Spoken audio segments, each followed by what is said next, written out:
À travers ce mouvement bruyant, empreint d'une puissance démesurée, la mer semble s'exprimer.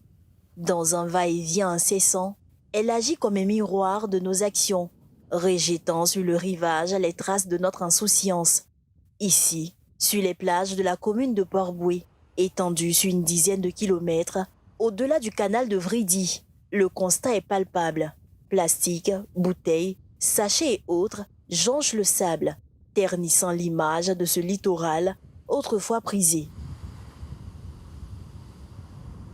Pour Saucier Marc, maître nageur à Port-Bouët depuis 2012, cette pollution est principalement due au comportement non écologique de certaines populations, un véritable répulsif touristique qui dégrade fortement l'attractivité de cette station balnéaire.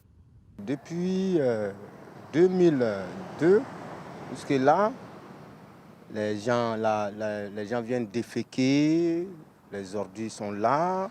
On fait de notre mieux, on travaille à la sociale ici pour s'entraider. Voilà, donc vraiment, côté sanitaire, vraiment, c'est carrément zéro parce que tout est sale. Même souvent, il y a des personnes qui veulent venir se distraire à cause de la saleté. Ils vont encore très loin. Entendre tout ça, c'est la mer. Pour les habitants, comme ce jeune couple, la situation est tout aussi préoccupante.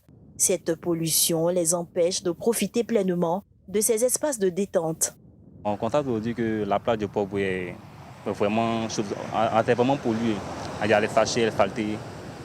Et encore même, ces saletés, c'est nous-mêmes, les gens de la population, qui occasionnons ça. Cela fait que si des touristes devraient venir, ça les empêche de venir. Vu que la plage est sale, ça n'attire pas beaucoup de touristes. C'est les gens du quartier, vu qu'ils sont dans le quartier. Ça sent très mauvais, donc du coup, j'aime pas trop venir. J'aime pas même. C'est à cause de lui que je suis venue, sinon il n'allait pas venir. Ils doivent nettoyer, c'est pas joli à voir du tout. Les autorités ivoiriennes tentent, bien que mal, de restaurer ces côtes à travers des actions régulières d'entretien. 2 mois avant, on a vu que le coin était délaissé et ça entraînait les petits voyous comme coin de Fimois. Et ça fait que les riverains même ont peur de venir même prendre de l'air à la plage. Donc c'est comme ça qu'on est venu pour assainir.